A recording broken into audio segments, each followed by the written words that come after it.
So the very first question, we have to determine the Miller indices for a plane that intersects the x-axis at 1, the y-axis at 2, and is parallel to z-axis in cubic system. Okay, we have to find the Miller indices. Okay, then so I will tell how to find Miller indices of any coordinates. So this is the way to find the Miller indices of any coordinates. First of all, we will be having coordinates. Here in the question, they have told us it is intersecting x-axis at 1 and y-axis at 2, and they have mentioned z-axis, the end is parallel to z-axis in the cubic system. Then how to find it? So first of all, we have to assign the value x equal to 1, y equal to 2, and z equal to infinity. Z equal to infinity is written because the plane is parallel to z-axis. Suppose the plane is parallel to y-axis, I will be writing y is equal to infinity. Okay, wherever the plane is parallel to that respective axis, you have to assign the value as infinity. So next step is you have to inverse the given value. Okay, write x as 1 by x, y as 1 by y, and z as 1 by z. Okay, so it will become 1 by 1 is 1 by y, that means 1 by 2, 1 by 2, and 1 by z, 1 by infinity, we know the value 1 by infinity is 0. So I get values of 1 by x, 1 by y, and 1 by z. So if I getting a like single number, here 1 is no problem, but we have fractional form. So how to reduce fractional form? All I have to do is just multiply the common term. Here the common term will be 2. So when I multiply 2, it will become 2, 1, and 0. Okay, suppose it is 1, 1, 0, there is nothing you have to do, just stop it there. But I have the fractional form. So whenever you get the fractional form, you have to reduce it, remove it, multiply by the common term. So I will get a 2, 1, 0. So the answer is 2, 1, 0. So next question, a metal is characterized by a density of 2.6 gram per centimeter cube and atomic weight of 87.62 gram per mole and a lattice parameter of 6.0849 angstrom. With one atom associated with each lattice point, we have to find the most likely the crystal structure. Okay, what type of crystal structure, whether it is a single cubic, body centered, face centered, hexagonal, close packing. Okay, we have to determine which type of crystal structure. So the distinction between the crystal structure is simply by finding the number of atoms per cubic unit cell. That is the only way to tell which type of crystal structure is this according to this figure. So all you have to do is find the number of atoms in a cubic unit cell, find the value of n. First of all, write the given condition. We have density, atomic weight, lattice parameter. Lattice parameter of a cubic unit cell means the edge length, or A, and it is given in angstrom. Okay, so the basic equation connecting the density, atomic weight, and lattice parameter edge length is density. This equation, density is equal to Na by Vc into capital Na, where rho is the density of the unit cell, N is the number of atom, and A is the atomic weight, and small n, and Vc is the volume of the cubic unit cell, and Na is the Avogadro number.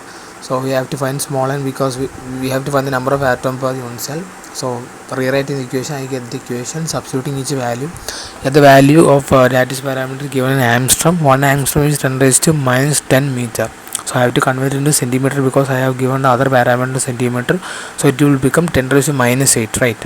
Because 10 raised to minus 10 into 10 raised to 2, it will, because I have to convert meter to centimeter. That's how that 10 raised to minus 8 come. And finally the value of n will be 4. So when number of atom is 4. So what type of question, if we have this parameter, you can find which type of crystal structures by simply using this formula. Okay, so next question, we have to calculate the atomic packing factor, APF, of a body center cubic structure, knowing that atoms touch along the body diagonal. Okay, we have to find the atomic packing factor. So first of all, you need to know what is an atomic packing factor. Simply, as a general, what is atomic packing factor? Then we have to find the atomic packing factor of a BCC structure. So what is atomic packing factor? So this is the formula of atomic packing factor. It's the volume of atoms in a unit cell. Okay, it varies with the different types of cubic structure. So volume of the total number of atoms in that unit cell by volume of unit cell. That means simply one unit cell. Okay, So this is the formula of atomic packing factor, volume of atoms in a unit cell by volume of unit cell. So in this question we have BCC structure. We know for a BCC structure net effective number of atom will be 2 atom, one at the very middle and another one will be as effective of all the atoms in the corner. So 1 plus 1 2 atom for a BCC structure. So 2 into the volume of that unit cell. It's a sphere shape, right? We are assuming the atom to be sphere shape, so it will be 4 by 3 pi r cube. The volume of sphere, that's so 2 into 4 by 3 pi r cube by volume of 1 cubic unit cell. Okay, we know the unit for a cubic, we are considering cubic unit cell. The basic unit cell is in shape of cubic, so it will be of the formula a cube. The volume of cube is a cube. We know the value of a is 4r by root 3 for a BCC structure. So substituting the same value in the term in the place of a cube, then value of a, I will be substituting 4r by root 3 because that is the relation between a and r for a BCC structure. Okay, 4r by root 3.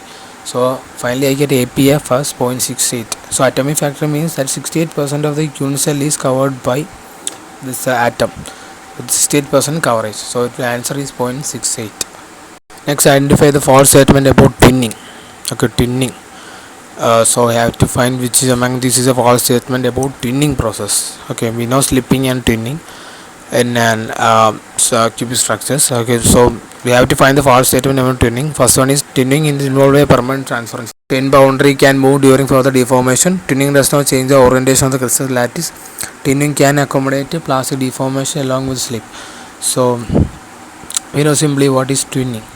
So this is the picture of a twinned plane. The plane which was actually in a straight line. It is a twinning. Twinning or shifting of a plane is from with respect to the actual line of that plane. So there is shift. There is a thin region because this is like a folding of two paper. Initially at the one orientation, suddenly that twinning action make the shift to other plane. So there will be a relative in between those two plane will be a twin region, maybe that folded part. That's the place at which the shift occurs, shifting of this plane occurs. So as you can see among these the orientation of the crystal lattice change is actually in a different manner, but due to twinning effect it is changed to another orientation. So among these options the false statement will be C, because they have taught twinning does not change the orientation of the crystal lattice. Twinning will change the orientation of crystal lattice, as you can see from this figure. So C will be the false statement about twinning among these options. Okay, so option C is incorrect.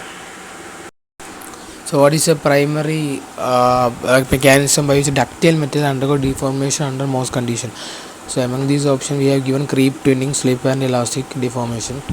So the primary mechanism by which ductile material undergo deformation as such plastic deformation. Okay, if it is deformation then it means plastic deformation. So for a ductile material to undergo deformation it is possible only by slipping. Okay, it cannot be by creep, twinning or elastic deformation.